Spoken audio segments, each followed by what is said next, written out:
Bismillahirrahmanirrahim. Assalamualaikum teman-teman.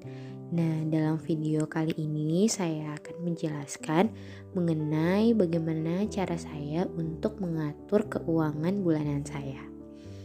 Nah, perlu teman-teman ketahui bahwa sebelum menyusun sebuah pengaturan budgeting, kita harus punya beberapa referensi ya teman-teman, dan referensi ini bisa teman-teman sesuaikan sesuai dengan kebutuhan dan kondisi teman-teman sekalian. Nah, kalau untuk saya di budgeting kali ini saya akan menggunakan metode kategori ya teman-teman. Jadi metode budgeting itu ada yang presentase ataupun juga kategori. Nah, tetapi dalam pembukuan ini saya menggunakan metode budgeting kategori. Nah, teman-teman udah penasaran? Langsung aja ya, kita akan buat perincian budgeting untuk bulan September. Nah, untuk budgeting bulan September itu teman-teman harus ketahui dulu ya bahwa budgeting tiap bulannya itu dalam pembagiannya harus sesuai dengan jumlah pendapatan kita ya teman-teman. Misalkan di budgeting September ini itu pendapatannya berasal dari pendapatan saya dan pendapatan suami. Jadi kita berdua ya teman-teman. Nah, sumber pendapatannya itu maksudnya jumlah pendapatannya kami berdua selama sebulan itu senilai 5.250.000 rupiah ya teman-teman. Nah, pendapatan bulanan ini nanti kita akan bagi menjadi beberapa bagian. Nah, yang pertama yaitu giving. Nah, giving ini adalah pembagian berdasarkan apa yang ingin kalian berikan ke orang lain ya teman-teman. Bisa jadi untuk orang tua atau untuk sedekah ataupun pemberian-pemberian lainnya. Nah, ini bisa teman-teman kondisikan lagi sesuai dengan keinginan dan kondisi teman-teman masing-masing ya. Nah, di sini untuk orang tua saya nggak sebutin nominalnya ya teman-teman, karena uang yang kita gunakan untuk memberikan ke orang tua juga bukan merupakan dari pendapatan per bulan di sini ya teman-teman, tapi ada pendapatan tambahan lagi kayak gitu. Jadi bisa teman-teman sesuaikan masing-masing. Nah, terus ada sedekah. Nah, sedekah di sini kita kasih porsi budgeting sebesar 100.000 rupiah. Nah, ini bisa teman-teman kondisikan dan sesuaikan lagi ya. Semakin besar semakin baik, tetapi secukupnya teman-teman aja sih ya. Terus yang kedua ada saving. Nah, di pembagian saving ini adalah pos-pos mana saja yang ingin kita simpan gitu, alias simpanan. Nah, kalau di sini saya hanya untuk anak ya atau lahiran, karena memang kondisinya sekarang lagi sedang mengandung, jadi lagi fokus untuk tabungan lahiran. Nah, di sini teman-teman bisa sesuaikan lagi, misalkan mau saving di sinking fund ataupun dana darurat dan lain-lain, itu bisa teman sesuaikan masing-masing ya. Tapi kalau saya memang sedang fokus untuk saving budget untuk persiapan lahiran kayak gitu ya. Jadi kalau teman-teman punya tujuan dalam waktu dekat terus harus nabung cepet, teman-teman juga bisa memfokuskan savingnya di satu tempat kayak gitu ya teman-teman. Kalau saya di sini emang savingnya buat satu pos aja, yaitu buat lahiran. Nah, yang ketiga yaitu pembagian living atau biaya yang kita gunakan untuk kehidupan sehari-hari kayak gitu. Nah, ini kondisinya saya tinggal sendiri dan posisinya ngekos ya teman-teman.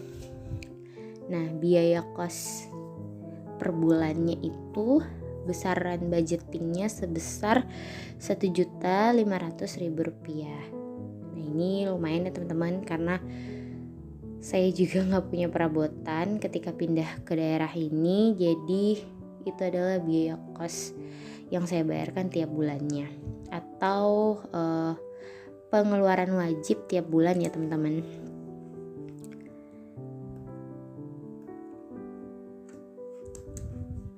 Nah, listrik.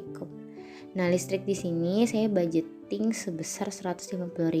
Nah, untuk listrik itu pisah ya teman-teman dari biaya kos. Jadi saya juga kasih budgeting untuk listrik sendiri itu 150.000. Lalu ada biaya bulanan. Nah, biaya bulanan ini saya budgetkan sebesar 900.000 rupiah. Nah, di sini sebenarnya saya bagi dua lagi ya teman-teman.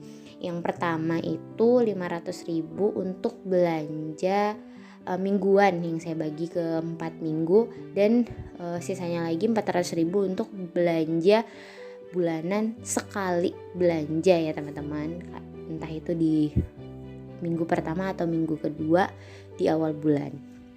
Yang kemudian itu ada konsultasi dokter.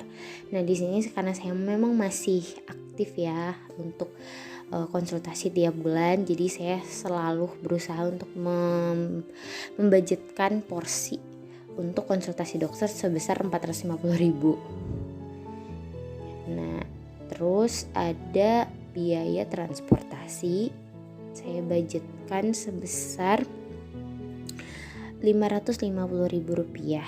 Nah, kemudian ada laundry. Nah, laundry di sini saya budgetkan sebesar 200.000 rupiah ya teman-teman untuk sebulannya.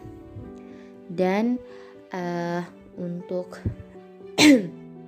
jajan saya budgetkan sebesar 150.000. Nah, jajan ini buat makan di luar atau ketika memang saya lagi pengen jajan ya teman-teman, karena memang saya aktif sih masak tiap hari di rumah.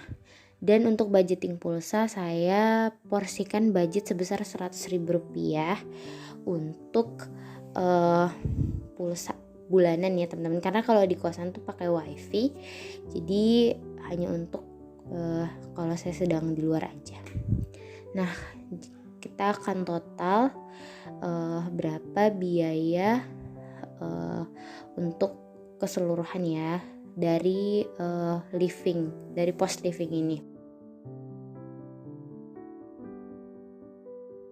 Oh iya, ternyata ada yang kelupaan ya teman-teman, ada biaya untuk belanja online. Nah, di sini saya juga pisahin ya, kalau misalkan belanja online itu ada porsinya tersendiri. Per bulan saya kasih budget maksimal tuh 150.000 rupiah. Entah itu untuk beli skincare ataupun mungkin alat-alat dapur ya teman-teman. Nah, jadi total living keseluruhan itu 4.150.000 rupiah. Nah, jika ditotal secara keseluruhan antara living, saving, dan juga giving, itu nanti pasti totalnya akan sebesar 5.250.000 rupiah ya teman-teman. Nah, setelah menghitung keseluruhannya pembagian, saya juga di sini akan membagi mana-mana aja nih pos-pos yang saya keluarin via transfer ataupun via tunai ya teman-teman. Misalkan belanja online. Nah, belanja online pastinya kita pakai aplikasi belanja ya teman-teman, dan itu pasti pembayarannya secara online atau transfer. Nah, biaya kos juga saya bayarnya via transfer ya teman-teman. Di sini online ya maksudnya teman-teman. Nah, listrik juga saya via transfer karena saya beli lewat mobile banking. Nah, untuk belanja bulanan enggak, itu saya pakai uang tunai. Konsultasi dokter juga tunai, dan transportasi itu saya online ya teman-teman, karena saya pakai Gojek. Jadi saya ngisi alias top up gitu ya. Dan saya budgetkan agak besar karena memang kebetulan saya belum punya kendaraan ya teman-teman, jadi bolak-balik kantor itu masih pakai ojek online. Nah, untuk laundry juga dan jajan itu tunai, dan pulsa itu online ya teman-teman atau transfer karena belinya juga di mobile banking. Untuk sedekah juga tunai, dan untuk saving tabungan anak atau tabungan lahiran itu online ya teman-teman atau via transfer. Saya savingnya tuh di rekening khusus emang untuk buat tabungan ya teman-teman. Oke, perhitungannya udah selesai. Jadi nanti yang akan kita masukkan ke dalam dompet pintar hanya yang memang pembayarannya itu via tunai ya teman-teman. Sisanya saya simpan di dalam rekening. Nah, ini adalah waktu yang paling ditunggu-tunggu ya teman-teman, memasukkan budgeting yang udah kita tulis tadi ke dalam dompet pintar. Nah, perlu teman-teman ketahui bahwa saya juga adalah budgeting pemula ya teman-teman. Yang penting itu niat dan kita mulai aja dulu. Teman-teman bisa pakai alat apa aja yang bisa teman-teman jangkau dan murah gitu. Jadi budgeting tuh nggak mesti harus langsung mahal, punya perlengkapan yang lengkap, tapi pakai yang sederhana aja, yang penting mulai aja dulu kayak gitu. Kalau kita nggak mulai-mulai, keuangan kita bakal berantakan terus kayak gitu kan. Di situ juga saya pakai ini dompet yang murah kok teman-teman, cuma Rp14.000. Jadi itu saya rasa pasti teman-teman semua terjangkau lah ya. Juga saya pakai alat tulis sederhana, pulpen, stabilo, buku, dan itu semuanya murah-murah aja sih. Kita langsung masukin aja ya teman-teman. Untuk pos sedekah yang pertama itu budgetingnya sebesar 100.000. Saya ambil pecahan 50.000-an ya teman-teman. Kita pos sebesar Rp100.000.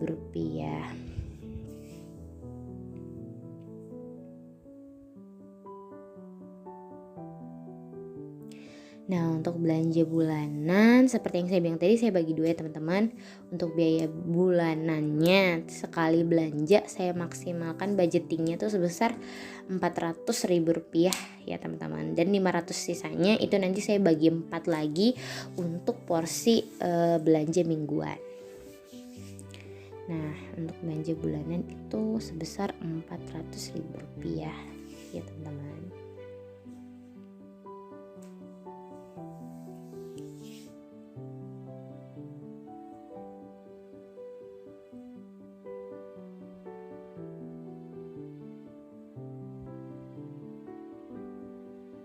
Nah, untuk mingguan pertama 500.000 saya bagi 4, jadi total per minggunya itu 125.000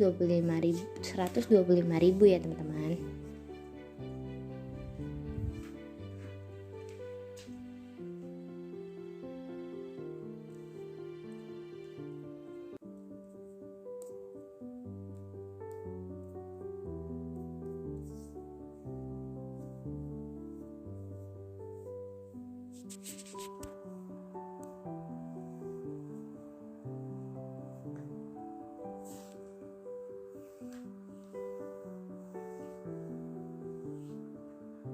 Minggu kedua juga sama 125.000.